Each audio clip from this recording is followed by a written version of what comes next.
ఈ పచ్చటి అడవి, ఈ గుట్టలు ఇక మనకు కనబడవు. ఈ పచ్చదనం, ఈ చెట్లు త్వరలో మాయమైపోతాయి. ఇవి బళ్ళారి గనులో కేజీఎఫ్ మైన్సో కాదు. ఇవి కానుగు చెట్లు. ఇక మరి ఇంకొన్ని రోజులు అయితే ఈ కానుగు చెట్ల చల్లదనం, ఈ కానుగు చెట్ల పచ్చటి నీడ, చల్లటి నీడ, పచ్చటి గాలి ఇక ఉండదు.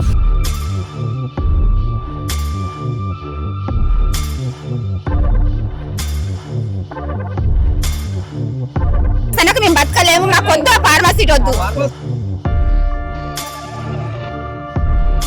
రోడ్లు గిట్లు వేసే దేని వరకు ఆ కోట్లుగా అమ్ముతాడు. 5 ఎకరాల భూమి తీసుకుంటే బాయి కాడ జరంత ఉంది, అది కూడా దొరుకుతాడు. మేము ఎక్కడ చేస్తాం మరి?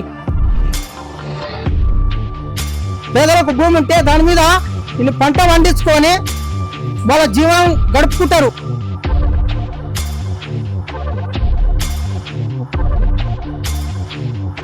ఆ ఉన్నాయన్న గుంజుకోకుండా పూలానే వేసుకొని బతంగా. Pharma city versus future city. తొక్కుతం చేస్తామనే పదాలు వాడమైంది. అసలు రంగారెడ్డి జిల్లా భూమిలో బంగారం అని చెప్తున్నాడు ముఖ్యమంత్రి. మరి బంగారంతో సమానమన్న భూమిని ఎందుకు బలవంతంగా తీసుకుంటుండే? రేవంత్ రెడ్డి వచ్చి ఇప్పుడు ఒక్కరు లేకుండా కూడా ఎలగొడుతున్నాడు.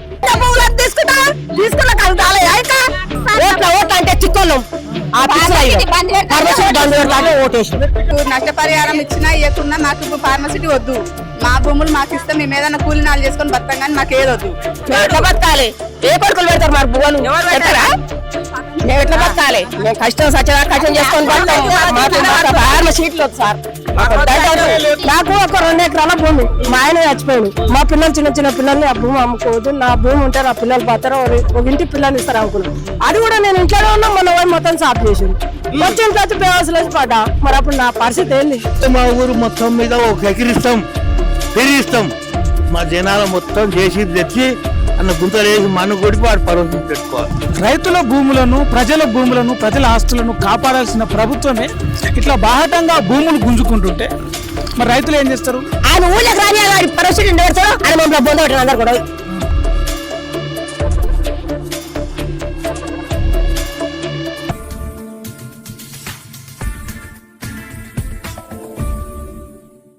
Pharma city versus future city. ఇప్పుడు జరుగుతున్న చర్చ ఇది. యాచారం, కందుకూరు, మేడిపల్లి, నకర్త మేడిపల్లి, కుర్మిద్ద, నానక్ నగర్, మీర్ఖాన్పేట్ దాదాపు 20 గ్రామాల ప్రజలు, రైతులు ఈ ఫార్మాసిటీ బాధితులుగా ఉన్నారు. మొత్తం దాదాపు 30,000 ఎకరాల భూమిని ఈ ఫార్మాసిటీ కోసం గత ప్రభుత్వం, బీఆర్ఎస్ ప్రభుత్వం 14,000 ఎకరాల భూమిని ఫార్మాసిటీ నిర్మాణం కోసం తీసుకున్నారు. ఒక్కొక్క ఎకరానికి 12 లక్షల నుంచి 16 లక్షల వరకు వాళ్ళకి నష్టపరిహారం ఇచ్చారు. దాంతోపాటు ఒక ప్లాట్ ఇస్తామని చెప్పేసి కూడా చెప్పారు. అది గతం.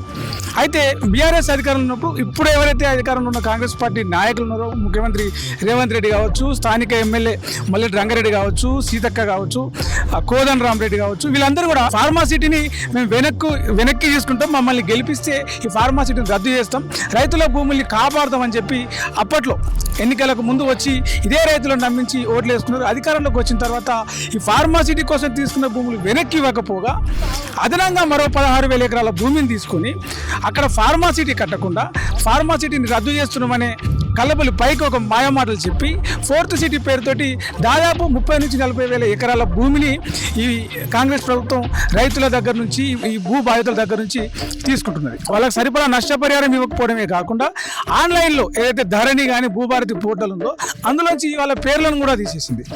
సో ఇప్పుడు జరుగుతున్నది ఏంటంటే, ఒక ప్రాజెక్టు కోసం, ఒక కంపెనీ కోసం సేకరించిన భూములు ఆ ఫార్మాసిటీ అనేది కట్టకపోతే తిరిగి రైతులకు ఇవ్వాలి. ఏ ప్రయోజనం కోసం తీసుకున్న భూమి అదే ప్రయోజనం కోసం వాడాలి 2013 భూమి చట్టం ప్రకారం. కానీ ఆ ఫార్మాసిటీని కట్టకుండా ఇక్కడ 4th సిటీ పేరుతోటి పేరు మార్చి మరింత భూమిని ఇక్కడ ప్రభుత్వం లాక్కునే ప్రయత్నం చేస్తుంది రైతుల నుంచి. సో దీన్ని ఇంతేకాదు, రేపు ఈ 40,000 ఎకరాలు కాదు, 50,000 ఎకరాలు కావచ్చు, 60,000 ఎకరాలు కావచ్చు, ఈ 4th సిటీని మరింత విస్తరిస్తామని చెప్పేసి మరోవైపు ముఖ్యమంత్రి రేవంత్ రెడ్డి చెప్తా ఉంటాం. వేల కొద్ది ఎకరాలు ఎందుకు పెరుగుతున్నది భూమి విస్తీర్ణం? ఈ 4th సిటీ పేరుతో ముందుగా అనుకున్న దానికంటే ఎందుకు పెరుగుతున్నది అంటే, ప్రైవేటు వ్యక్తులకు లీజుకి ఇవ్వకుండా సేల్ డీడ్ కింద ఈ భూములను కట్టబెట్టే ప్రయత్నం చేస్తుంది. సేల్ డీడ్ కింద అంటే పూర్తిగా ఆ భూముల మీద హక్కులు ఆ ప్రైవేటు వ్యక్తులకే వెళ్ళిపోతాయి. సో ఫార్మాసిటీ అని చెప్పేసి ఏదైతే తీసుకున్నారో ఆ ఫార్మాసిటీ కాకుండా దీన్ని TGISC Telangana industrial infrastructure corporation limited of government of Telangana undertaking అని చెప్పి this land belongs to TGISC అని చెప్పేసి దానికి అప్పగించేసి దాని ద్వారా ప్రైవేట్ సంస్థలకి ఈ భూములు కట్టబెట్టాలనేది ముఖ్యమంత్రి రేవంత్ రెడ్డి గారు చేస్తున్న ఆలోచన. ఈ భూమి ఇంకా పెరగవచ్చు, 30,000, 40,000, 50,000, 60,000 ఎంతైనా దీని విస్తీర్ణం పెరగవచ్చు. అయితే మార్కెట్లో ఉన్న ధర కంటే తక్కువ రైతులకు నష్టపరిహారం చెల్లించారు, కానీ ప్రైవేట్ వ్యక్తులకు మాత్రం ఇక్కడ కంపెనీలు పెడతారు, సంస్థలు పెడతారు అని చెప్పేసి తక్కువ ధర కమ్మించి స్వప్రయోజనాల కోసం ఈ భూమిని అంతా కూడా లాక్కునే ప్రయత్నం చేస్తున్నారు. మరి ఈ భూములు పొరంబొక్కు భూములా, పంటలు పంటల భూములా అంటే ఇక్కడ పచ్చటి పంటలు పండుతాయి, పచ్చటి అడవి ఉన్నది, పశు సంపద ఉన్నది.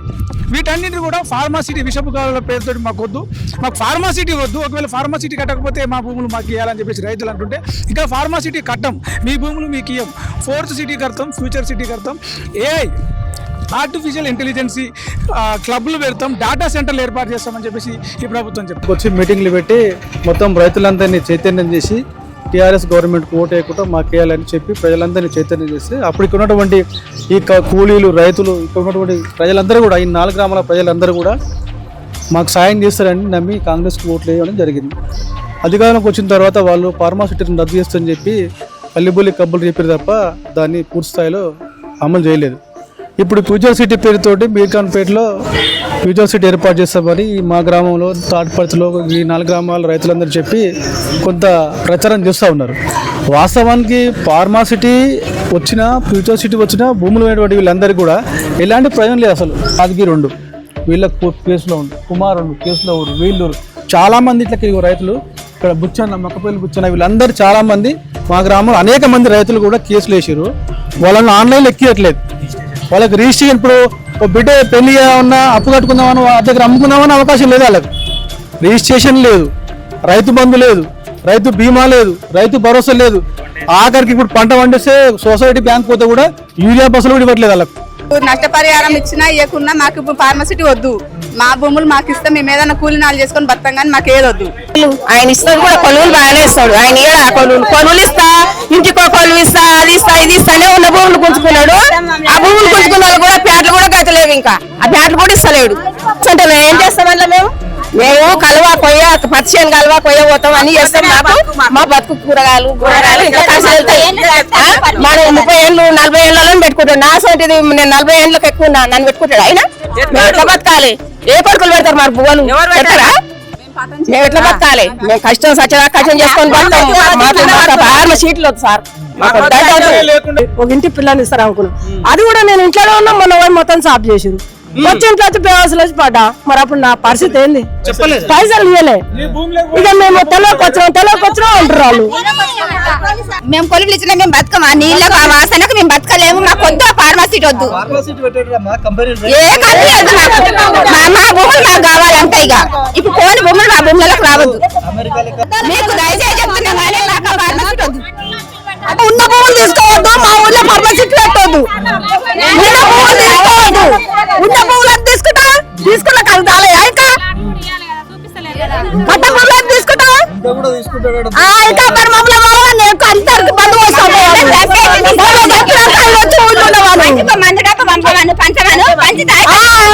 వస్తుంది. ఇప్పుడు మా ప్లాట్ రాలే, 5 ఎకరాలు భూమి తీసుకుంటూ బాయికాడ జరుగుతుంది. అది కూడా దురుకుంటాడు. మేము ఎక్కడ చచ్చు మరి? మేమేమో చచ్చు, మా కష్టం లేవు. దున్నుకుంటే కూరగాయల కన్నా కష్టం చేసుకొని బతాం. మేము ఎక్కడ చచ్చు? మేము మా కొడుకు నడిచారా? ఇప్పుడు కొడుకు పెళ్ళ చెట్లు వేసుకుంటున్నారు. మరి మేము ఎక్కడ పోదు చెప్పు? ఓట్ల గిట్ల కష్టం నాకేం గుర్తు? ఓట్ల అంటే చిక్కోళ్ళం. ఆ పిచ్చి బంద్ పెడతానే ఓటేసి మమ్మల్ని చిక్కులో నీళ్ళ పాలన చేస్తుంది. అది గొంతు వస్తుంది. అది ఎవరికి ఉపయోగపడుతుంది? పేదలకు భూమి ఉంటే దాని మీద వీళ్ళు పంట పండించుకొని వాళ్ళ జీవనం గడుపుకుంటారు. అట్లాంటి పరిస్థితులు లేకుండా జరుగుతున్నది ఇక్కడ. కానీ ఈ పాలకులు ప్రజలు మోసం చేయడానికే కోట్లకు అమ్ముకున్నటువంటి పరిస్థితి ఉన్నాయి. భూములు 12,50,000 ఉన్నటువంటి భూములను కోట్లకు కార్పొరేట్ శక్తులకు అమ్ముకున్నారు. ఇది ప్రతి మాట్లాడాడు. నేను చెప్తున్నా, నాకు అనుభవం కాదు చెప్తున్నా. కాకపోతే మా ఊరు మొత్తం మీద ఒక ఎకిరిస్తాం, పెరిగిస్తాం. మా జనాల మొత్తం జేసీబీ తెచ్చి అన్న గుంతలేసి మన్ను కొడిపి వాడు పర్వతం పెట్టుకోవాలి. మొత్తం భూమి తీసుకొచ్చి అప్పుడు ఇక. మొత్తం వాడు ఆట ఆడవచ్చు, కబడ్డీ ఆడవచ్చు, లేదంటే మేము చెప్పిన కాడికి వినాలండి. అది ఆడిచ్చిన వాగ్దానాలు అన్నిటికీ అన్ని ఏదని చేయాలి, మమ్మల్ని గుంత తీసుకుంటాం. ఉన్న పిల్లలు ఆగమే ఎవడిస్తాడు, గట్టిగా పట్నం పట్టుకొని పోవాల్సిందే. ఇంకేడ ఉంది మేడిపల్లి, నానకనారం, తాటిపట్టి, కురిమిద దాకా 5 ఊరు 6 ఊరు అయితే పాదం చేసారు, మొత్తం నాటం చేసారు. 5 ఊర్లు లేకుండా పోతాయి ఇక రేపు. ఇంకేం మరి ఇంకా గంతే చేస్తాటుంది ఆ కొడుకు. మీ భూములు మీకు ఇప్పిస్తావు న్యాయంగా, ఎవరి భూమి పోదు అది అని చెప్పి. భూములు ఇప్పకుండా ఇంత ఉన్నోళ్ళని ఉండాలి, పోయినాయి రాకుంటే మన ఉన్నోళ్ళు చూస్తే బతుకుతారు, ఏదో 10కో 5కో ఎందుకో అమ్ముకున్నాం, ఇంకేదో రుణం పడడం తిట్లాడుకున్నాం. కానీ ఉన్నోళ్ళు బతేనా 100 మందిని బత్త కూలి చేసుకొని ఆ ఫార్మసీ పెట్టకుండా ఈ రైతు బతికేటట్టు పని చేపియమని అని చెప్తున్నారు. రేవంత్ రెడ్డి వచ్చి ఇప్పుడు ఒక్కరు లేకుండా కూడా ఎలగొడుతున్నాడు. ఏదైనా నాయసోటోడు ఇంత భూమి మిగిలించుకొని దీంతో పొట్ట జీవనం చేసుకుందాం అనుకుంటే అది కూడా ఇవ్వమన్నాడు. ఇస్తామని చెప్తున్నాం, ఎట్టిస్తామంటున్నాడు. నీకు నట్ట నడుము ఉన్నాయి మా భూములు, మేము చేసుక బతికే భూములు, మాకు బాట ఓ రాదు, మీద మోటార్ మీద పోతావా, దాని మీదకి నువ్వు గేట్ కాడ ఆచిపోయిన మీద పెడతావు. ఆ ఆచిపోయినకి 100 రూపాయలు కట్టి నా భూమి తీసుకొచ్చుకోవాలి. ఇటువంటి ప్రచారాలు ఇటువంటి జరుగుతున్నాయి. ఇవన్నీ బాధలు వద్దాయా, ఆ భూమి నువ్వు తీసుకో, నాకు ఇక్కడ పక్కకి ఇప్పి 4 ఎకరాలు నాకు 4 ఎకరాలు ఉంటే 1/2 ఎకరా పైసలి, ఓ 3 ఎకరాలు నారి, నేను బతావు నువ్వు బతావు, నువ్వు నేను సౌకర్యంగా బాయిగా ఉంటాం అని మేము అడుగుతున్నాం. కానీ అడుగుతున్నాం, మేము అడిగితే దానికి చెవు ఊపుతలేడు, దాని చెవులో పెడతలేడు. ఏమంటాడు, అవన్నీ మేము చెప్పిన వాగ్దానాలు నువ్వు ఒకే చేసుకొని నేను చెప్పిన గ్యారంటీలు ఏవి నువ్వు సాధీనములకు మాకు బతుకు జీవనం చేయకపోతే మాత్రం మేము ఇంకొకటి ఇస్తాం అని లాస్ట్ చెప్పినాం. 1 ఎకరా భూమి పిరిగిస్తాం మాదే. అంత జేసీపీలు పెట్టి అంత గుంత తీసి మా మేడిపల్లి నక్క మొత్తం మా భూములలో మొత్తం గుంతలు వేసి మన కప్పుకో, నువ్వు పారం తీసి పెట్టుకోవాలి చెప్పి. ఇంటికో జాబ్ అని చెప్పి రాయల్లా పారం డబ్బాలు అన్నారు. ఆ డబ్బాలు ఇప్పియాలి, పిల్లలకు జాబ్ ఇప్పియాలి, మా పాటలు ఏం బాలు ఇవ్వాలి సార్. అప్పటిదాకా మేము కాల్ చేయం. ఆ 2 బాలరాన్ని చూసుకొని అన్న ఉంటాం. ఏం కల్లా కరెంట్ కట్ చేస్తా అంటారు. ఆ కరెంట్ కట్ చేయకుండా ఆ బాలరాన్ని బతుకుతా నీళ్ళు పెట్టుకొని బతాం మేము ఇక్కడ. అవి ఇస్తే పక్కకు జరుగుతాం. కూలగొట్టాలి, కరెంట్ కట్ చేస్తామని ఊరికే కరెంట్ వాళ్ళకి 2-3 సార్లు వచ్చింది మా దగ్గరికి. అంటే ఫార్మసిటీకి భూమి ఇచ్చినాం, మేము ఇచ్చినాం, ఫార్మసీకి భూమి ఇచ్చినాము, ల్యాండ్ డబ్బులు వచ్చినాయి అని ప్లాట్లు ఇస్తామన్నారు. ఇప్పుడు ఆ ప్లాట్లు సర్టిఫికెట్లు ఇస్తలేరు. కరెంట్ కట్ చేస్తామని గరకోసారి బావుల కాడికి వస్తారు, మేము లేనప్పుడు వచ్చి కట్ చేస్తామంటారు. ఇది ఏందని అడిగితే ఎవరు మాకు రెస్పాన్స్ అవుతలేరు. వాళ్ళు ఎప్పుడు వచ్చేది అర్థం అవుతలేదు మాకు. ఎట్లా మరి మీ భూములు పోతే మరి మీకు బతుకుదేరు ఎట్లా ఉపాధి? ఇక ఎట్లయినాము, ఆన్లైన్ కట్ అయింది, మీకు ఎన్నడుకున్నా పోతుంది అంటే పెట్టినాం మేము ల్యాండ్ పెట్టినా కానీ మాకు నష్టపరిహారాలు అప్పుడు ఏమన్నాడు, ఇంటికో జాబ్ ఇస్తా అన్నాడు కేసీఆర్ ప్రభుత్వం ఉన్నప్పుడు. అదే జీవో పాస్ చేస్తుండే ఈయన కూడా మాకు ఇవ్వాలిగా. మరి ఇప్పుడు మా చదువుకున్న వాళ్ళు ఉన్నారు, మా ఇంట్లో పిల్లలు ఉన్నారు, ఇప్పుడు బీటెక్ అయిపోయిన వాళ్ళు ఉన్నారు మా బిడ్డగిన, అలాగ జాబులు లేవు, బోర్లకు డబ్బులు లేవు, ఇప్పుడు నష్టపరిహారాలు అన్ని ఇస్తామన్నారు, అవి లేవు. ఇప్పుడు మేము లేనప్పుడు వస్తారు, డోజార్ పెట్టి నూకేస్తారు. మేము లేనప్పుడు వస్తారు, ఉన్నప్పుడు ఎవరు వస్తలేరు, దొంగతనంగా వస్తారు. ఇప్పుడు ఈయన వాళ్ళ దగ్గరికి పోనే పోమన్నారు.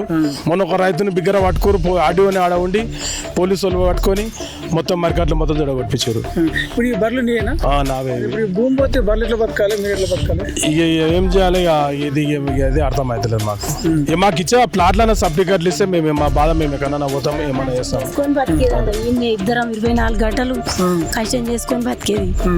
ఇప్పుడు అట్లా కాకుండా ఇట్లా కాకుండా ఏసీ ఎట్లా బతకాలనో మాకే తెలుస్తుంది. మీరంటూ అయిపోయింది, రేపు పిల్లలకన్నా భవిష్యత్తు పిల్లలకన్నా మరి జాబ్ ఇస్తాన్న జాబ్ ఇవ్వాలి. మాదేందో ప్లాట్ నింపాలరు, మాది మాకు ఇస్తే పక్కకు జరుగుతుంది. చిన్న కంపెనీలు పెడితేనే బయటకు వెళ్ళి తెచ్చుకుంటున్నారు. ఇప్పుడు ఉన్న వాళ్ళకి, చదువుకున్న వాళ్ళకి, ఈ ఊళ్ళకి ఇస్తారంటావా, కొలువులు ఇస్తారన్న నమ్మకం ఉందా? ఇస్తా అన్నారు. ఇస్తా అంటేనే మేము ఇక ఎట్లా మరి మేము జీవితం అంతా మేము ఇట్లే కష్టం చేసుకొని బతాం, పారం మీద ఈ బలర మీద బతాం అంటే మేము కాదంటే కాదు పోతుంది అని అంటేనే ఇక నిన్న మొన్న తీసేసుకున్నాం పారం. ఒరాలు నూకుతామని వచ్చిర్రు మొన్న. ఒరాలు నూకుతాము, తోట ఎట్లా వేస్తారు అని అంటే 2-3 నెలల దాకా ఆగండి సార్ అని చెప్తే ఆగిర్రు. ఇక పారం విప్పేసినాం సార్ నిన్న మొన్న. అంటే ఎన్నేళ్ళకెళ్ళి నువ్వు చేసిన భూమి ఇది, నువ్వు సాధిన బర్రెలు 15 ఏళ్ళ సంది కష్టం చేసుకున్న వాళ్ళు నాగం చేసిర్రు. ఇప్పుడు ఏం చేసుకోవాలో అర్థమవుతలే నాకు. కూలినాలు పోవాల్సి వస్తుంది భూమి ఎక్కడ వాళ్ళు తెలియదు, సెల్కా గ్రామం చేస్తలే సార్. అంతా చేసిర్రు. ఇప్పుడు ఎక్కడ ఎట్లా కాకుండా వేసిర్రు. మాకేందో మరి ఆ ప్లాట్ నెంబర్లు ఇస్తే మేము పక్కకు జరుగుతాం. ఆ బలరాముల మీద బతుకుదామన్నా నీళ్లు లేవు సార్, పారాయణతాను వేసుకుందామంటే నీళ్లు లేవు. ఏదైనా కష్టం చేసుకోవాలి, ఉన్న పిల్లల కన్నా మాకు జాబ్ ఇస్తే ఎట్లన్నా బతుకుతాం, ఏమన్నా కూలీలు చేసుకొని బతుకుతాం. మా ప్లాట్ నేమ్ బలరు మాకు ఇవ్వమనురి, ఆ బలరకి చూసుకొని ఏమన్నా బతాం, బలరని అమ్ముకుంటాం, అన్ని అమ్ముకుంటాం అంతే సార్. 15 ఏళ్ళ సంది బతికినాం దాని మీద ఆధారంతో, పిల్లలను బతికించుకోరు, పిల్లలను చదివిపించుకున్నా. ముళ్ళపారం కూడా ఇప్పపోదు మేము, భయపడ వాళ్ళు వచ్చి ఎప్పుడు వచ్చి కూల కొట్టేద్దో మీరు విప్పుకుంటేనే విప్పుకోరు, లేకపోతే కూల కొడతాం మంచి అట్లా భయపడించడానికి ఇప్పేసాం, ఖరాబ్ అవుతాయి. ఊకూకనే రాలే బిడ్డ కూసున్న సీటు, ఎదిరించుకుంటూ ఎక్కినరా ఒక్కొక్క మెట్టు, చేస్తారా చెయ్యిరి బిడ్డ మీ కనికట్టు, నల్ల మల్ల పెద్ద పులై వదిలిపెట్టని ఒట్టు. ఇది రేవంత్ రెడ్డి ముఖ్యమంత్రి అయిన తర్వాత పాడించుకున్న పాట. ఈ పాటలో ఉన్న లిరిక్స్ ఒక్కొక్క లిరిక్ అక్షరాల తూచా తప్పకుండా పాటిస్తూ అనిపిస్తుంది ఈ 2.5 ఏళ్ల పరిపాలన చూస్తుంటే. ఇప్పుడు చూసారు కదా, రైతుల బాధ విన్నారు కదా, మీరు కళ్ళారు చూసిన ఎంత భూమి పోతుంది, ఎన్ని ఎకరాల భూమి పోతుంది, ఎన్ని చెట్లు చచ్చిపోతాయి ఈ ఫార్మసిటీ, ఈ ఫ్యూచర్ సిటీ, ఈ ఫోర్త్ సిటీ విధ్వంసంలో. ఫ్యూచర్ సిటీ సరే, ఫార్మసిటీ దానికి ఒక మాయ పూసి, ఒక మాయ మసిపూసి మారేడుకాయ చేసినట్టు దాన్ని ఫ్యూచర్ సిటీ అంటున్నావు. ఫ్యూచర్ సిటీ అంటే ఫ్యూచర్ ఉండాలి, ఫ్యూచర్ చూపించాలి. కానీ కొన్ని వందల మంది, కొన్ని వేల మంది రైతుల బిడ్డల అలా కొడుకులవి, కొన్ని పశువులవి 20 గ్రామాలకు ఫ్యూచర్ లేకుండా చేసే ఫ్యూచర్ సిటీ కడితేంది కట్టుకుంటుంది. మాకొద్దు ఈ ఫ్యూచర్ సిటీ, మాకొద్దు ఈ ఫోర్త్ సిటీ, మాకొద్దు ఈ ఫార్మా సిటీ అని రైతులు ఈ భూమి బిడ్డలు మొత్తుకుంటుంటే, రంగారెడ్డి జిల్లా భూములు బంగారం లాంటివి అని చెప్పేసి ఈ రంగారెడ్డి జిల్లా బంగారం మీద కన్నేస్తావా? వచ్చిన కాంచెల్లి పరిపాలనలో మొదలుపెట్టిన కాంచెల్లి నీ కన్ను భూమి మీదనే రా, ఎప్పుడైనా ప్రజల మీద ఉందా? ప్రజల సంక్షేమం మీద ఉందా? రైతుల కన్నీటి మీద ఉందా? విద్యార్థుల గోస మీద ఉందా? నిరుద్యోగుల గుండె చప్పుడు మీద ఉందా? వాటి మీద లేదు. ఎప్పుడు చూడు ఒక హెచ్ఈ భూములు ఎట్లా, ఒక కోయడ భూములు ఎట్లా, ఒక కొంగరకలాన భూములు ఎట్లా, ఇలా pharma city, fourth city, future city భూములు ఎట్లా. ఇదే ఈ భూములను వదిలిపెట్టి కొంచెం ఈ మిగిలిన 2.5 సంవత్సరాలైనా పరిపాలన ప్రజలు సంక్షేమం మీద పెడితే ఇలాంటి భూములు, ఇలాంటి ఫ్యూచర్ సిటీలు కట్టవచ్చు, మళ్ళీ గెలవచ్చు. రైతులే ఈడ ఒక ఫ్యూచర్ సిటీ పడితే, ఒక ఫోర్త్ సిటీ పడితే మాకు మా ఊరు బాగుపడుతుందేమో, మా పిల్లలు కొలువులు వేస్తామని చెప్పేసి ఇస్తారు. కానీ ఇలా రైతుల గొంతు నొక్కి వాళ్ళకు మసిపూసి మారేడుకాయ వేసి వాళ్ళను మతపరిచి ఇలా వాళ్ళను మభ్యపెట్టి భూములు గుంజుకొని వాళ్ళని బెదిరించి వాళ్ళ భూములను వాళ్ళకి రానియకుండా మీరు పంట తీసేస్తారా తీసేయరా, మీకు పంటకు నీళ్లు రాకుండా కరెంటు బంద్ చేస్తామని బెదిరించి మరి వేసిన పంటలు పీకేపిస్తున్నారు, టమాటా తోటలు తీసేపిస్తున్నారు. ఫార్మాసిటీ కింద గుంజుకున్న భూములలో ఉన్న కోళ్ల ఫారాల్ని మీరు కూల్చేస్తారా, మేము జేసీబీలు పెట్టి కూల్చేయాలన్నా అంటే ఒక రైతు కోడి పిల్లలన్నీ తీసుకొని ఇంకో దగ్గర పెట్టి ఆ కోళ్ల ఫారం ఏది ఉందో అది కూల్చేసి వేరే దగ్గర ఈ 3 ఎకరాలు పోయిన తోటి వచ్చిన 3 ఎకరాల భూమికి వచ్చిన నష్టపరిహారంతో ఇంకో దగ్గర కోళ్ల ఫారం పెట్టి ఆ కోళ్ళ పిల్లలు తీసుకుపోయి ఆడబెట్టుకొని పొట్టపోసుకుంటున్నారు. నా బర్రెలకు పాలు ఎట్లా, నా బర్రెలకు గడ్డి ఎట్లా, నా బర్రెలకు నీళ్ళు ఎట్లా, వీడికెళ్ళి పోతే వేరే దగ్గర నీళ్లు ఉండవు, గడ్డి దొరకదు, నా బర్రెలను చంపుకోవాలి. మొన్ననే ఈ గడ్డి భూమి పైన కాంచెల్లి గడ్డి లేక ఒక ఆవు చచ్చిపోయింది. ఇప్పుడు 2 బర్రెలు కూడా డొక్కలు ఎండుతున్నాయి అని చెప్పేసి కన్నీళ్లు పెట్టుకుంటుంది ఆమె. 15-20 ఏళ్ళకెళ్ళి భూమిలో చేసుకొని బతికిన నేను ఇప్పుడు ఈ శల్కకాడికి రావాలంటే నాకు రాబుద్ది అయితే లేదు. ఈ శల్కాన్ని చూస్తే నాకు దుఃఖం ఆగుతలేదు అని చెప్పేసి ఒలవల ఏడుస్తుంది. ఆ కన్నీళ్లకు సమాధానం ఎవరు చెప్తారు? ఈ ఫార్మాసిటీ, ఈ ఫ్యూచర్ సిటీ, ఫోర్త్ సిటీలో పెట్టుబడులు పెట్టే కంపెనీలు చెప్తాయా? వీళ్ళ దగ్గర నుంచి బలవంతంగా భూములు గుంజుకున్న ముఖ్యమంత్రి రేవంత్ రెడ్డి చెప్తారు.